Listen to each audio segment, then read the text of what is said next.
Hello, welcome back. I'm Swedish and I moved to Brazil over 5 years ago, and in this channel I talk about my life here in Brazil and also how I've stopped working and live off my investments. And in today's video I want to talk about the things that you need to be careful about when you come to Brazil. Now for most people the first thing that pops into your head is probably crime, and that's definitely one of them, but there are many others. So in this video I'm going to go through all of them. So let's begin. Okay, so let's begin by talking about crime. So I did a video specifically about crime, and I'll leave a link to that in the description below. So I'm not going to go into lots of details here, but basically crime levels are pretty high here in Brazil compared to other countries. And you can see here on the map that crime rates are pretty high in Brazil. So on this measurement here it's in the 70s. If you compare that to Europe, it's around 20 to 40, and in America as well it's around 40.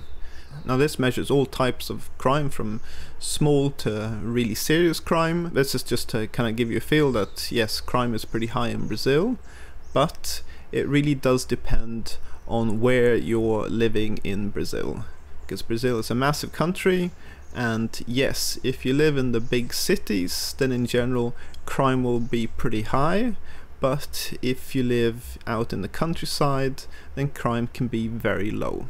So in the big cities like Sao Paulo, Rio de Janeiro, Salvador, Fortaleza, crime is pretty high, and the types of crime you have there ranges from muggings to carjackings to burglaries, and then obviously homicides and other very serious crimes. But one of the problems here in Brazil is that a lot of criminals here in Brazil are armed. So they have a gun or another weapon, and so these crimes are pretty serious, and if the victim reacts or doesn't do what the criminal wants, then sadly in a lot of cases the crime goes from a less serious crime to a deadly crime. So if you're visiting or living in one of the big cities, yeah, you need to take precautions. Don't walk around the streets showing your wallet and your mobile. Try and avoid walking on the streets at nighttime when it's dark. When you're driving, try and park in private car parks which have security and not just on the street. Yeah, so you definitely need to be careful if you're in the big cities, but if you live in the small towns in the countryside, here they can be very safe.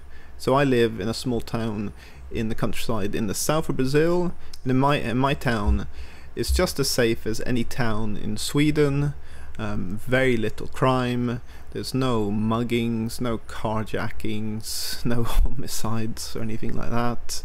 There are occasionally some burglaries in the house, but it's when people aren't at home and doesn't involve weapons. You can walk around at nighttime very relaxed here, nothing's gonna happen to me, and my house doesn't need to have a massive fence or a wall or anything like that. So it's possible to live in a very safe area here in Brazil. You just have to choose the right town. Okay, so that's crime. So like I said, I've done a specific video about crime, so if you want to know more about that, please go and watch my other video. So the other things that you just need to be careful about here in Brazil, one of them is the wildlife. Now the most dangerous creature here in Brazil isn't the jaguar in the rainforest, or the tiny colourful poisonous frog that with one little touch of its tongue on your skin you die. Now the most dangerous creature is an insect, and it's the mosquito. So you just have to be a bit careful about the mosquito, because it can have a disease called dengue fever, which can make you really sick, and in some cases it can be fatal.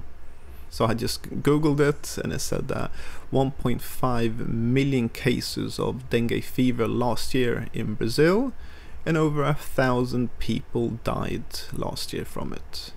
Now most of these cases are the elderly or someone who has a compromised immune system, but a lot of people get very sick, and it's definitely something that you want to avoid. You can get a high temperature, headache, lots of pain in the body, nausea, rash, and it can last for a week or even longer.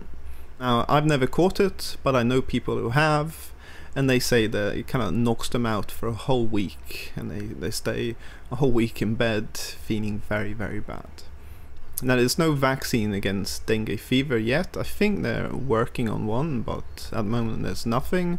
And there's no real medicine to take either to recover from dengue fever. It's just taking painkillers.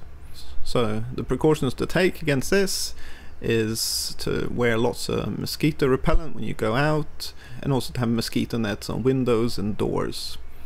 And also another thing is to make sure there's no stagnant water in your garden. And actually my council every year goes around checking the gardens of all the houses in my town for stagnant water, just to make sure that there is no breeding ground for mosquitoes. Okay, so dengue fever you kind of have in the whole of Brazil. Now there are some other diseases as well connected to mosquitoes.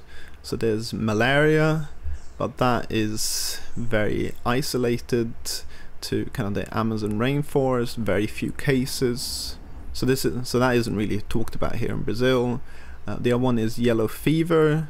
Now this is more prevalent, but again it's more in the kind of the states around the Amazon rainforest in the north, but it's not that common here in the south of Brazil, and they don't talk about it that much. Now there is a vaccine for yellow fever. Usually what they recommend is that if you're going to travel to one of the states where yellow fever is more prevalent, that you take the vaccine. Obviously there are other dangerous creatures in Brazil.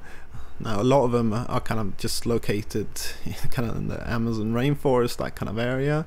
But here in the south, for example, there are a few poisonous spiders and snakes. Now, I haven't seen any snakes, but we do get quite a few spiders, big ones, into the garden.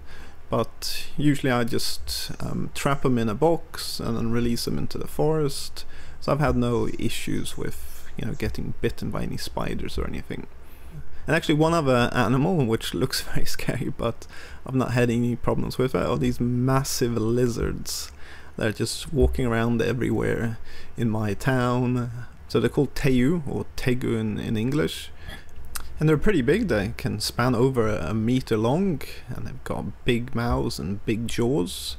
And if they get cornered or anything, they can get a bit aggressive. But from my experiences, they're very scared, and every time I see them, they run off very quickly. But this was definitely a shock when I moved here to the countryside, seeing these massive lizards walking around. We have one living in a hole not too far away from our house. But it doesn't disturb us, and we don't disturb it, and it's pretty cool seeing it out and about walking. Okay, so that was the wildlife. So another thing that you kind of have to be a bit careful about is driving here in Brazil. Now you have to be careful driving in any country, but my impression is that I've seen more dangerous incidents driving here in Brazil than when I was driving in Sweden or other European countries. So googling it, apparently Brazil has a death rate on the road of 16 per 100,000 people, and then if you compare that to Sweden, for example, where it's 3 per 100,000. Now why that is, there's probably a number of factors. So kind of my experience is I've seen a lot of dangerous overtaking here in Brazil. Brazil doesn't have that many motorways, you know, 3-4 lanes. I mean, there's a fair bit in Sao Paulo, but here in the south there's very little. So here in the south of Brazil, it's mainly kind of dual carriageways and just normal roads, you know, 1 lane in each direction. And some of these roads are very busy, and so what happens is there's a lot of overtaking, and sometimes it's very dangerous. And also speeding as well. In general, cars drive pretty quickly here in Brazil, I've noticed, and a lot of cases when I'm driving at the speed limit, or you know, slightly above the speed limit, I still have cars behind me, very, you know, tailgating me really close to my bumper, annoyed that I'm only driving, you know, slightly above the speed limit when actually and they think I should be driving, I don't know, 10-20 kilometers per hour above the speed limit or something. But there are lots of other factors as well. So there's a lot of motorcycles on the road, and you know, they kind of weave in between the cars, and they drive in between the lanes, and so you have to be very careful when you're overtaking or changing lanes. You check your side mirrors to make sure there's no motorcycle coming quickly in between the cars before you change lanes. And also the quality of a lot of the roads as well isn't the best. There's lots of potholes, and sometimes the lighting isn't the best, which also contributes to accidents. So there's basically lots of things that you need to look out for when you're driving here in Brazil. And then finally, you just need to be a bit careful as well when you go to the beach.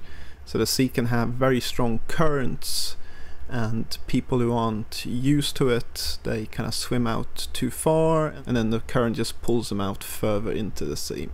And I think every year I see at least one incident where lifeguards have to jump into the water and save someone who's getting slowly pulled out further and further away from the beach.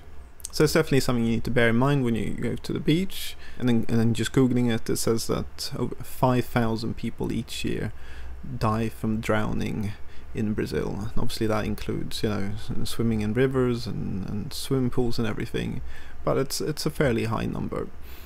And then another thing that I get asked a lot by foreigners is, are there sharks in the water? And there definitely are, especially in the north. But here in the south, in Santa Catarina, I've never seen a shark and haven't heard anyone talk about it. So I would say it's more kind of in the north than here in the south. And then finally, another thing that you need to be aware at the beach is pollution. So there are a lot of beaches which are polluted, and so they're not safe for swimming in. And so if you're booking a beach holiday, it's definitely worth checking that the beach that you're planning to go to is safe to swim in. So there are lots of good websites which list out all the beaches, whether they're polluted or safe swimming in. And the pollution basically comes from sewage. So in Brazil, a lot of sewage goes straight out into the sea without treatment, and that kind of pollutes the beaches. But there are lots of clean and safe beaches as well, so it's just a case of checking these websites and finding a nice beach. Okay, so I hope you enjoyed this video. Please leave a like, subscribe. If you've got any questions, leave in the commentary below. So thanks for watching, until next time.